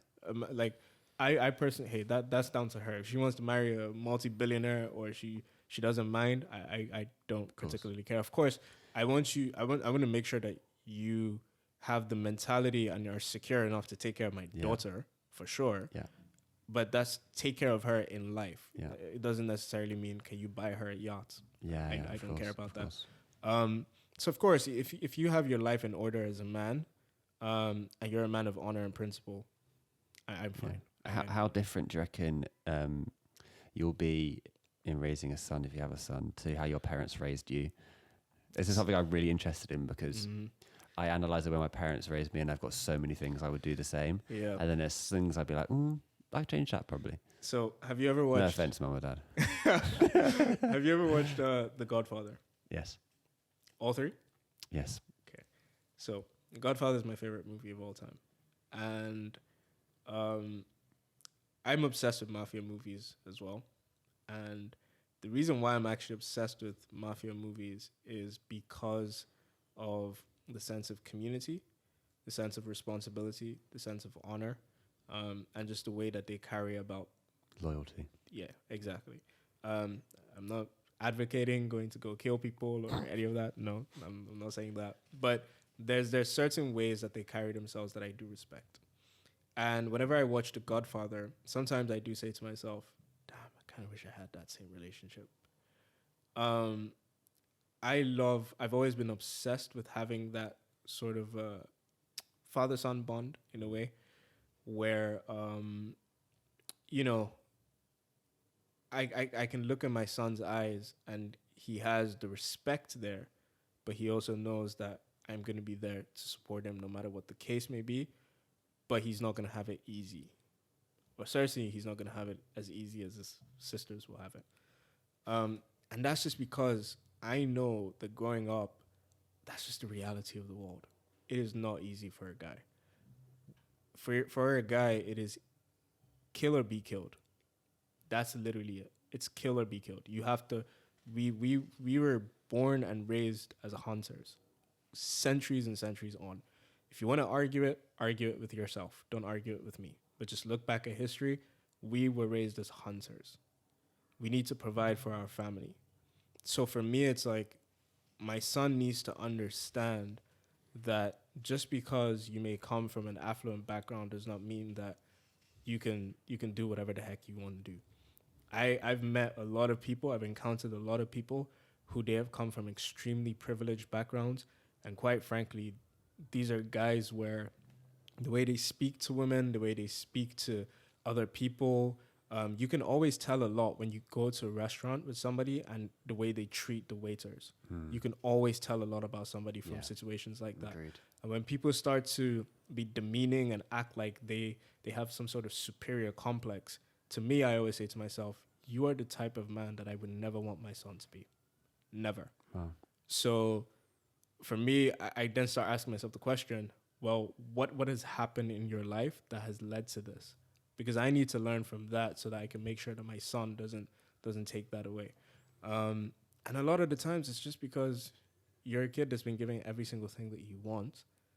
And because you have, and nobody has said anything, you almost feel like you could be disrespectful. And sometimes I think there is also a cultural side to it. You know, like when I came to the UK and I was in boarding school, that was the first time in my life when I went to a friend's house. That's the first time in my life that I ever heard this boy say to his mom, shut up. It's like, what? What? Yeah. If you try that, not only in an African household, if you try that in a black household, you will get the shit beaten out of you. Is hierarchy a big thing in an African household or black household? It is.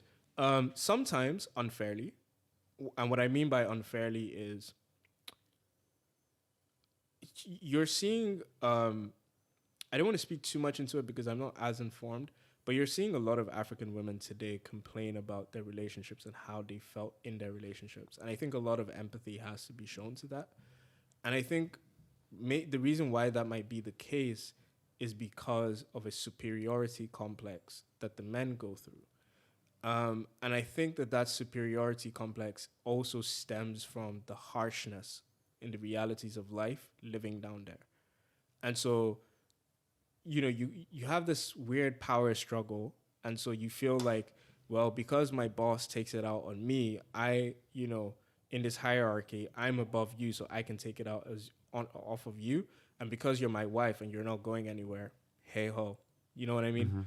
Mm-hmm. Like Nigerians, if you go to Nigeria, every little thing is, hello, sir. Oh, hi, sir. Oh, sir, can I do this for you? Sir, let me do this. Blah, blah, blah, blah. Oh, sir, please, can you give me money? Oh, do you know what I mean? Like, it's just a continuous cycle where people just, you're looking at somebody almost like they're beneath you all the time. There's always someone above you. There's always someone beneath you.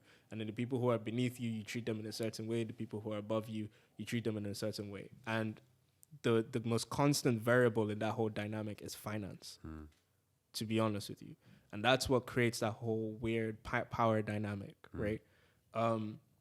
Like, you know, you could literally be, and part of it is also respect. So I understand that there's a cultural aspect to it. But, you know, you could be a billionaire, but if you go to somebody who's older than you, they don't give a crap. Like you go down and you say, oh, daddy, you know, good to see you today, blah, blah, even if they're not your dad, you know. but you have to show that respect. But the unfortunate thing is that sometimes some people can take that power, too far. Yeah. I wanted to also go, and I said earlier, go on to fulfillment and what fulfillment is for you. How do you check in with yourself to know if you're happy? These are some good questions. These are some very good questions. How do I check in with myself? I would never wish anyone being in my mind. I would never. Because what goes on up here is insane. I am easily my biggest critic. Easily my biggest critic. Oh my God. Because I always feel like I'm meant to be doing more or I'm meant to be better. Like even in this conversation that we're having now, I'm already thinking to myself about the future. Like, okay, the next podcast I do, how do I say this? How do I not say this? How do I, do you know what I mean? And that's just my mind 24/7. Yeah. So I would say the biggest contributor to helping me check in with myself is actually my girlfriend. And that's why I champion her a lot. I don't know if people have noticed yet, but I speak about her a lot. A lot. Because the impact that she's had in my life has been greater than any single person has. And she's the only person who has actually extended me an ear and genuinely cared to listen and help me figure out some of the battles or the demons or whatever that I've had to deal with, both from a mental standpoint, spiritual standpoint, physical standpoint. Like, she's helped me with everything. Wow. What she taught you? She's taught me how to view life in a different way. Okay. Like, And what is that way? in a different way. What is that way? So the most important one is definitely the spiritual side. Okay. In having conversations with her and having conversations with her mom as well. And my mom is also very spiritual, but I've never really had those conversations with her. But thanks to my girlfriend, there's been a little bit of breakthrough to even start understanding that side of things. So for her, because of her teachings and her patience with me when it came to the spiritual side, I started to understand the world a little bit different. Like, for example, when we went out to go grab a coffee together, and you were talking about the graveyard. Yeah. And how I was saying to you that not every single person in this world is actually a human being. Some people are spirits. Now that could go over so many people's heads who listen to this podcast. Yeah. But believe me, not every single person or every single thing that you see in this world is actually a human being. Some are actually evil spirits. The devil is the king of this world, quite frankly. And the devil, what most people get twisted is most people think the devil lives in hell. No, he doesn't. The devil lives on the earth. Wow. So because of my girlfriend, I started to view things from a completely different standpoint. Like, for example, something as light as this. If anybody's listening to this podcast at any point in time, go and look at what Black China is currently doing. This is a woman that I never really followed her story, didn't really care. And she's currently, she currently found Christ and, changing her life and et cetera, et cetera. And there's one video that she posted out where she had a tattoo of something that's called Baphomet, essentially. And Baphomet, I don't want to speak too much on it because I'm not too clear on what exactly it means, but it basically represents an evil spirit. And if you look at the way that she used to conduct her life, and you look at what this symbol means, you can see a lot of synergy in there. And, you talk about why I don't really like the United States as much, for example. They promote a lot of secular things into the world. And the culture, especially the African-American culture, to me is one that does not represent Black people in the right way. I'm not particularly somebody that does the whole black-white race card thing, but that, to me, doesn't represent Black people in the right way. It doesn't represent Africans in the right way, and I think it also contributes to the divide. So, you see African-Americans saying things like, girls saying things like, oh, I'm going to snatch his soul. Now, the normal layman on a day-to-day might look at that sort of a comment and be, not really acknowledge it. But if you really think about it and you go into the spiritual, you dive into the spiritual side of things, you realize that, firstly, spirits have lived in this world throughout. Now, with spirits living in this world throughout, if you read the Bible, you will recognize that prostitution, I think, is actually the longest job. Yeah. From women, that women had partaken in or something like that, or it might have been both. I don't know, women and men, but prostitution was the longest job that's existed. And one of the ways that the devil knows how to get people and tempt people in is through lust, right? So if a woman is saying to you she is going to snatch your soul is the most precious thing that you have. Forget about your physical form. That doesn't mean shit. It actually doesn't mean shit. Your soul is the most precious treasure that you have, because once you die, that is the only thing that you have left. And if a woman is going to snatch your soul, you should ask yourself a couple questions about that. Then on top of that, you look at some of the tattoos that some of these women have, right? Or, some of the things that they say or the way that they conduct their lives, and et cetera, et cetera. You're investing a lot of energy to these women, right?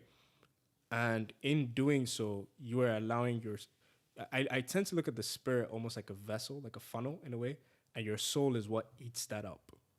So you're allowing, when they say you are what you consume, what they're saying is your soul, that is who you are. That's what you consume. And if you continue to allow yourself to be held spiritually by all of these different people, you are a slave. You are a slave for life. And at that point in time, hey, come judgment day, if you believe or you don't believe, good luck. Good luck. So, yeah, that's why for me. So she opened you up to that kind of mindset, and yes. And how does she take pressure off your shoulders? How has she taught you to kind of react and self-assess, I guess? So, the first thing is she's always been there for me. Okay. Always been there for me. Through the highs, through the lows. She's the only person in this world that truly knows everything about me. Wow. How does that feel? Liberating. Yeah. Really, really good. Because when I speak about loneliness and things like that, what makes it worse is when you feel like you have nobody to speak to. I can share a story. When I started my agency, there were a lot of highs, just back to back to back. Signed my first client in like the first 4 days. Wow. Literally the first 4 days. And that was like total performance fee retainer. That was like a 6K billable. Bear in mind, at that point, it was like 90-something% profit. So for me, it's like success coming back to back to back. Had meetings with like some of the biggest banks and businesses in Nigeria and stuff like that. So I'm thinking I have the Midas touch. And then there was a point in time where this is where I learned about signing qualified leads, and I starting to understand the sales journey and sales process a little bit better, and prospecting and things like that. So this client comes on board and they were having problems all the time. Now, we actually overperformed for them, but I sold them more than what we could actually achieve, but we were overperforming. So that was one key lesson that I learned. But one day, it's a friend's birthday, we're having some drinks, and then I drop her off for her dinner. And this was in Mayfair, so at the time I lived in Marylebone, so I always used to walk from Mayfair to Marylebone. So as I'm walking, I open up my phone, and I see subject line, termination of services. That was probably, I scrolled through the email quickly. I didn't read it, but I saw it was about 4 or 5 paragraphs. And then I put my phone back in my pocket. And that was the loneliest walk that I've ever had in my life. Get back home, 12 a.m., and I read this email 4 times. Again, 4 or 5 paragraphs. I read that email 4 times. And in reading that email, I was writing down notes every time to make sure that this was never going to happen to any other business or any other client of ours, existing client, prospective clients, whatever the case may be. We will improve our customer service. We will improve every single thing. I didn't go to bed until 4 a.m. because I was working on our systems and processes to make sure that nothing like this was going to happen again. I would never receive an email like this again. But I can tell you for a fact that in those that 4 hour span, that was the loneliest that I ever felt. And at certain points in time, I actually broke down. And I said to myself, I just need somebody to speak to. That was it. I just needed someone. Like, I remember feeling like, and saying out loud, I feel so lonely and I want to speak to someone about this, but I can't speak to anybody about it.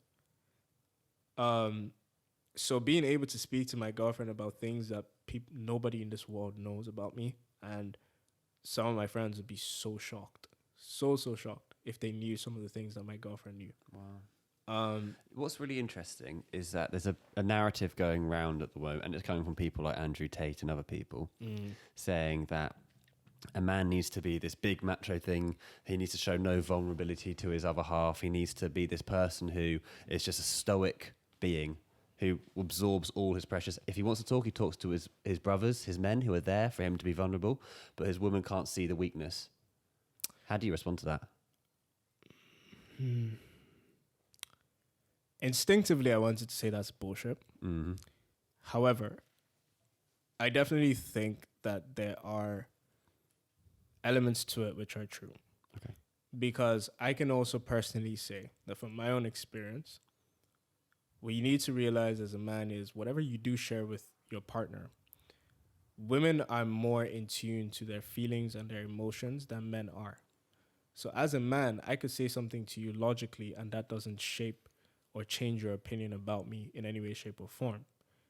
Now, if you share certain, or if you overshare with your partner, though they may be there for you, you need to bear in mind that it may change and skew certain things about you. Mm-hmm. What does an overshare mean, and what would you classify as an overshare? So I'm not going to go into any personal conversation. Yeah, that's fine, yeah. But what I can definitely say is my girlfriend and I have had conversations where there have been things that that we've communicated about, where if I asked her, do you still view me as the same Shalom that you did the very first time that you met me? Her answer would be no, she doesn't. But that's not a bad thing. What it means is our relationship has evolved and grown. And so now she just views me in a different light than she did before. Mm-hmm. So, going back to what Tate said, I think that there is an element of truth to it where you need to understand that your woman needs to feel secure at all times. Mm-hmm. You need to, she just needs to feel like this is a man that has a purpose. This is a man that has a mission. He knows what he's going to achieve and he knows what he's pursuing, and nothing is going to sway him away from that. So with that being the case, you can't necessarily, because a woman's always going to challenge you, consciously or subconsciously, she's always going to challenge you. And when she does, you need to be able to you need to pass the test. Mm. You need to be able to give her that assurance all the time that, yes, this is actually the person that I'm meant to be with. This is the person that I want to be with.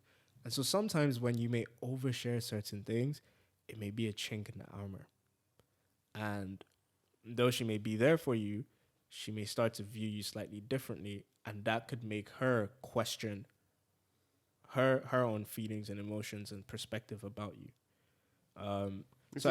It's really interesting because I think as I said, there's a balance to it. There's a middle ground which needs to be found. Right. Because I think the negative side of what Tate shares and others who align to that share is this lack of connection then you have with your partner. Mm-hmm. When you're this stoic person and this macho person, sure, it's a good position to be in because your woman feels like she feels like she can rely on you. Mm-hmm. But a relationship is more than just that. A relationship is a connection between two people, spiritually, sexually, mentally, physically. It's all those things. And I think that it's a balance. And as I said, I think I asked you, what does overshare mean? I think you answered it really well because it's a really hard line to define as well. Mm-hmm. It is subjective, but it's to the point of it's showing transparency and vulnerability, but not in a way which shows almost an illness in the mind. Mm-hmm. Do you know what I mean? Mm-hmm. Again, for me, so far as your partner is able to just see that the core reasons why she's with you still there. Yeah. I think that bond will always be unbreakable. Yeah. So far as you don't plant any seed of doubt Yeah. in her mind, because at the same time, you know, she'll look at you and recognize that you are a human. Mm. You know what I mean? Not everybody is perfect, and that's the problem in this day and age. We're always trying to appear like we're perfect. We're always Yeah. trying to create an illusion of what our life actually is. And so in the beginning, I definitely know how she may have viewed me. Mm. But the funny thing is, and the one part that I may, you know, perhaps share about our relationship was when she and I started dating, I was heading into what was probably the darkest period of my life. Oh, wow. Okay. Can we go there? Yeah, for sure we can. Yeah, we can. But yeah, when I met her, I was heading into what was the most challenging and difficult period of my life. And she stood strong. Mm. She stood strong. So I appreciate her dearly, because there are, you know, and I this is another reason why I also love my best friend as well. There are not many people who would have been there for me, and there certainly weren't that many people who are actually there for me as well. And then there are people who were there for me, but you know, I didn't really share too much with them or stuff like that. Sure. Yeah. Well, I did also ask earlier about fulfillment, and we went down a beautiful rabbit hole elsewhere. But what are the things which fulfill you? The things that fulfill me. This is interesting. I'm a very simple guy. Very, very simple guy. I actually asked myself once before, if you gave me all the money in the world, what would I actually spend it on? Nothing. Nothing, That's to for be that. honest. Nothing. Like, there's actually nothing that gives me any kind of thrill. I gain a lot of fulfillment and satisfaction from spending on my loved ones or helping them Giving. with whatever they need. Yeah. Mm. Like when I discuss business with my girlfriend or with my friends, or, you know, somebody may ask my advice for something, and I see their reaction from the advice that I've given them, and they take it into consideration and they actually implement it, and they're like, oh my God, I enjoy seeing that impact. That gives me fulfillment, being able to help people and impact their lives. There's something that I do all the time that I don't really share it with people because it's no one's business. But during the winter time, I always, like, if I see a homeless person, always give them money, or, you know, go to Waitrose, buy them some food, give it to them, et cetera, et cetera. And there was this one time, by the way, before I do say that, I should recommend, again, if you're a spiritual person, you'll understand what I'm saying. But I had a conversation once, and maybe you probably shouldn't do that all the time, because when it comes to the religious side of it, not everybody that you're giving something to is a good spirit. So you should just be wary about things like that. But in general, we want to help the homeless, don't we? Exactly. Help the homeless. Help people out the best way that you can. Just be cognizant of how or who you're helping and stuff like that. But yeah, there was this one time that I used to live on New Cavendish Street. So if you know where that is, it's like, okay, just parallel, opposite or off Marylebone High Street. So like walk down, go to the Waitrose, cool. So I always used to like do this walk where like I would walk from mine, go all the way past Mayfair, come back, et cetera, et cetera. This way I did that same walk, but I did it the opposite direction, kind of like coming from Chilton Firehouse and so on. And then there's this guy that I always used to see him. And I was like, you know what? Today's the day. I'm going to get this guy some food. It was really cold. I think it might have even been or close to snowing. I can't remember. But I was like, okay, I'm going to help this guy. I always see him all the time, and I always say, and why I actually liked him was because he would, it was a fair trade, because he would give you something that looked like it was a newspaper or something like that. And in exchange, you know, like I would just give him some food or something. So I saw him on my way going into Waitrose. So I'm like, okay, I've picked out 2 bags, 2 different baskets. Cool. Now I'm ready to give this guy the food. I come outside. He's not there anymore. Like, oh, fuck. So now I'm like not walking around. Like I'm walking towards my home direction, but I'm walking really slowly to see if he comes up. He doesn't. Okay. Now I turn left. I'm heading down New Cavendish Street on my street. And as I'm walking down, this is another reason why I believe in God and I believe in the power of discernment and being able to hear God's voice. I kept on saying to myself, I would laugh if I see a homeless person opposite my house. Bear in mind, if you know where I'm talking about, New Cavendish Street, on my street, I never saw any homeless person. There was never any homeless person on there. It's only once you get to Marylebone High Street that you might see them. Yeah. But on New Cavendish, there was never a single homeless person there. I lived there for 2 years, not the one. And I kept on laughing. I was like, I would laugh if I see this guy in front of my house. Or like, I would laugh if I see like a homeless person. I was like, okay, anyways, whatever. But I wasn't pissed off, but I was like, oh, now I have 2 bags for no reason, but cool. It's not the end of the world. So as soon as I'm getting close to mine, just in front of my door, literally in front of my door, I see this old man, and he's backing me. Now, he had like a trench coat on and like some Nike shoes. I just thought this is like a very swaggy granddad. Like, I didn't think anything of it. And there was like this gutter, basically, like the rims for the gutter or something. And he was looking at it, and I was like, I said to him, I was like, oh, excuse me, sir, did you drop something? I'm standing right in front of my door, by the way. And I'm like, oh, did you drop something? Can I help you, et cetera, et cetera? And he's not even cognizant of what I'm saying. He just kind of turns around and looks at me and then just walks off. But when he turns around, I'm like, I thought this was someone that was very clean and proper, like well put together. But then when he turned around, I was like, oh, you look different, like unshaved, et cetera, et cetera. I didn't see a trolley on the other side of the street. And this man starts crossing over. There were these 2 girls that walked by. And when they walked by, they looked at him. And one of them was like, the fuck is wrong with this guy? I looked at them and I'm like, the hell is wrong with you? Exactly. Like, that's such a Humility. negative spirit. Yeah. And then this guy's walking towards the trolley. And I say to myself, it was one of those trolleys that you can tell, like, it's a homeless person. Yeah. And I was All like, that if stuff this in it. guy walks towards that trolley, this is a sign from God. At this present moment, this is a sign from God to say, what are you going to do? The guy goes, picks up the trolley, starts rolling it. I'm like, I run over. I'm like, excuse me, sir. Gave him the 1 bag, turned around, gave him the 2nd bag. And I was like, there you go. I go back upstairs. It takes me like 30 seconds to a minute to get back upstairs. I go back upstairs and I go to my window and I look out and I don't see this guy again. He just disappears. There's no way, like, that's not possible. Yeah. Because I would see you in some way. Like, I could literally pull down my window, put my head out, and I would be able to see as far down as Marylebone High Street. Wow. This man disappears. So when you tell me about like spiritual side and things like that really hit me.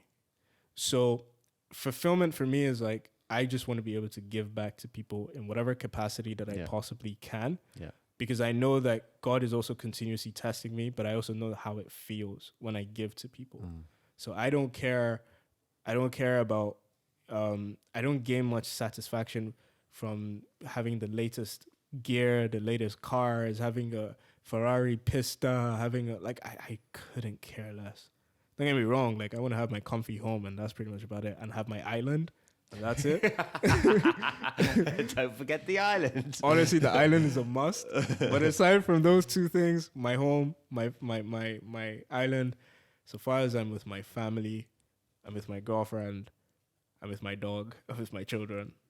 Amazing. I don't care. Amazing. Right, I've got 2 questions left. Hit me. And then you can go and you can be free. Okay. Who are your role models today who you look towards to learn, to understand, and to evolve in who you are? Role models. I always used to wish I had mentors when I was growing up. And I always used to try and figure out, how do people actually get mentors? So I don't particularly have any role model, to be honest. I don't really have many mentors, which is not a great thing. But, I don't take the approach of like reaching out to people for them to be my mentor. I think it kind of happens organically if someone takes to you. But the people that I will say I do look up to and do inspire me are people like my best friend. For anyone that doesn't know him, EJ, my best friend.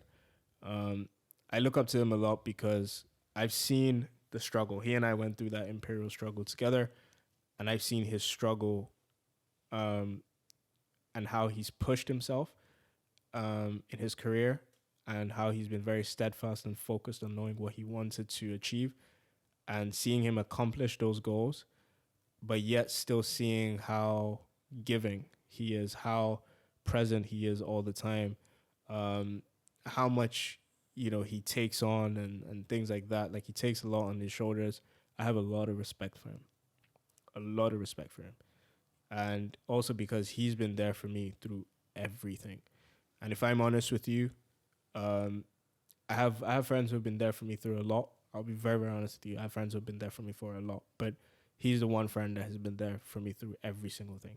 And apart from my girlfriend, there's not really anyone else that I could say that about, to be honest.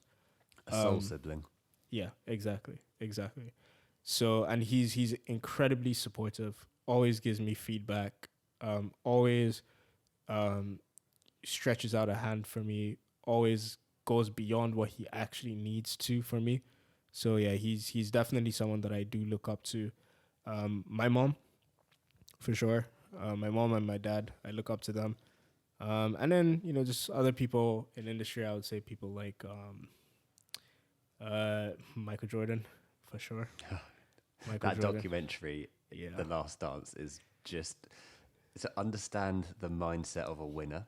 Yeah. I mean, Christ. See, the one thing that he and I have similar is when I heard the part in the documentary where he was saying he makes up things in his head of what other people say about him.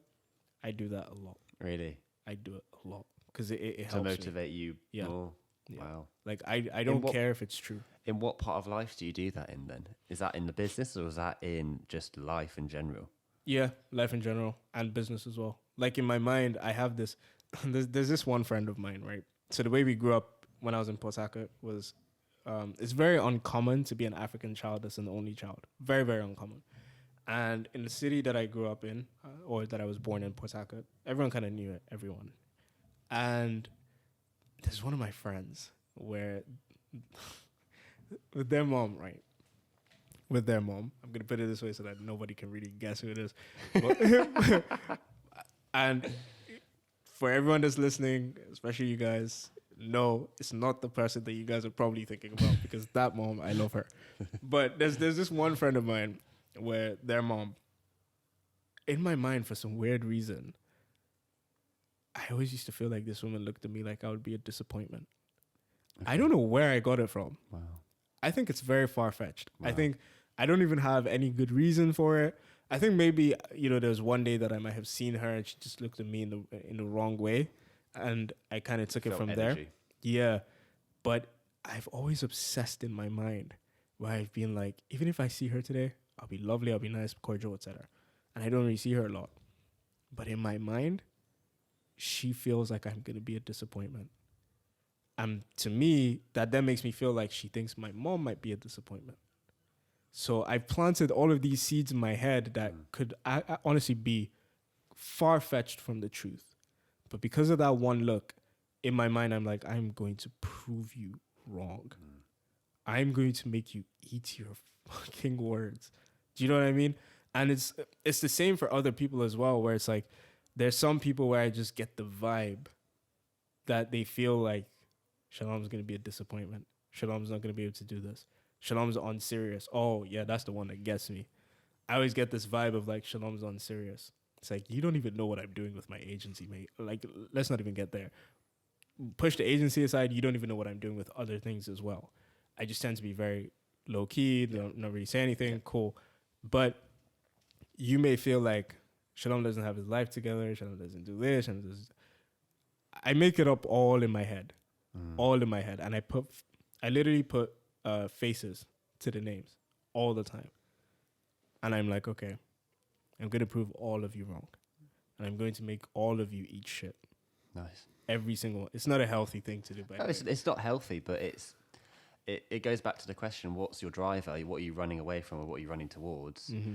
This kind of like, because The reason I asked that question was because I heard in the podcast Jordan Peterson talked about they did an experiment on rats where they put a spring on the tail of rats. I think I told you about it. Yeah. And when they put food in front of the rat, it pulled a certain level to go to the food. It had a certain tension in the spring. But when they kept the food in front and then put the smell of a cat behind, the tension was much more because it was running away from the cat harder than trying to get to the food. Yeah. And it's such an interesting concept in terms of the way we are and what drives us. And it's like you're almost putting the cat in your mind. I'm running away from the idea of what failure is. I'm running away from failure and what these people think failure is.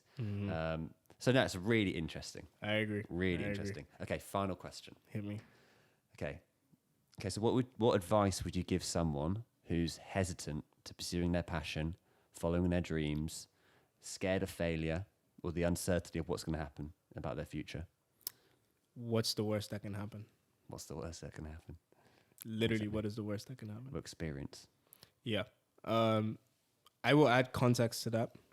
So, for me, I personally love speaking to people who are anywhere between 16 to 35 years old. Because I believe that once you go past that 35-year point, life is completely different for you. But I still think there's a lot where there's a lot of similarity. So I think that a 16-year-old has a different risk appetite to a 35-year-old, for sure. So I think a lot of it is based on how much risk can you actually take in life. You could be married, you could, you know what I mean? You could be married, you could have kids, et cetera, et cetera. But one thing that I do like to say is you can always change your life whenever you want to. Literally. There are so many, who was it that I was recently watching? Steve Harvey. I think he really started to blow from the age of like late 30s. He was homeless, wasn't he? Living in his car. Exactly. Denzel Washington. There's so many people who have blown from late on. So to me, I tend to look at it as you have one life. What is literally the worst that can happen?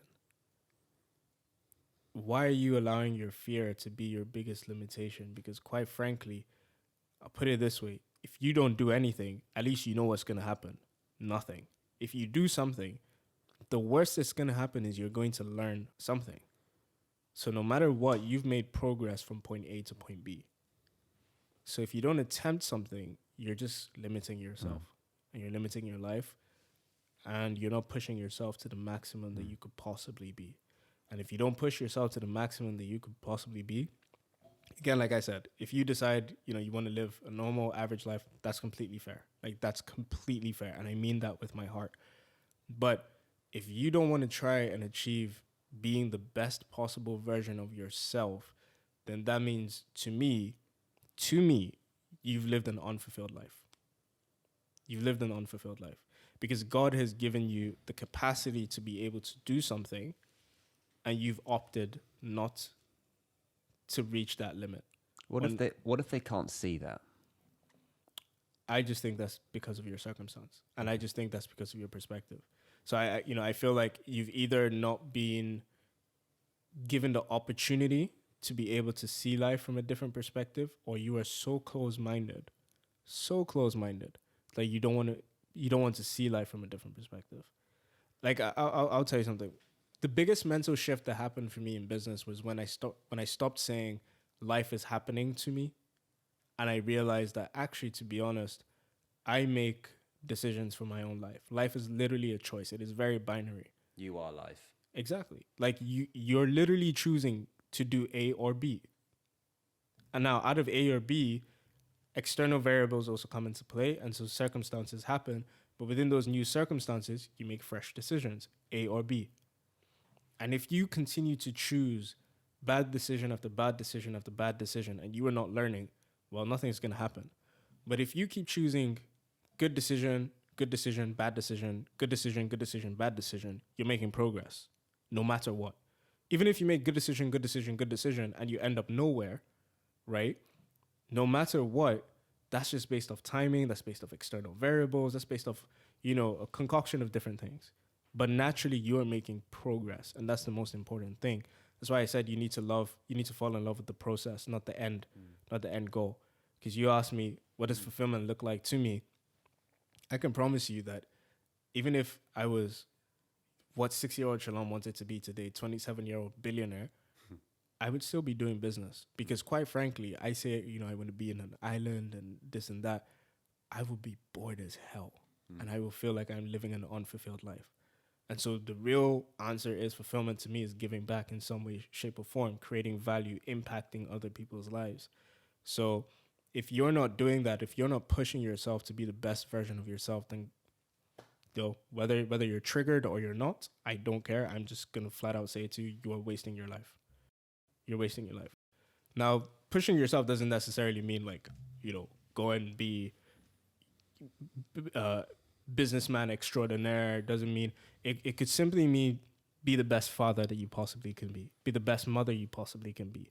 Do the most out of what you have, right?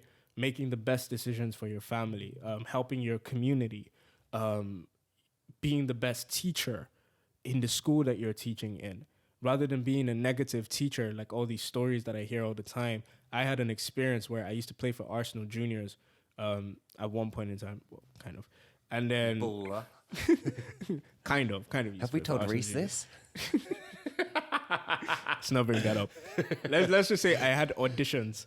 Let's put it that way. He's refraining now. He's refraining. Yeah. But the point is, like, my dream, I love Thierry Henry. You want to talk about role models?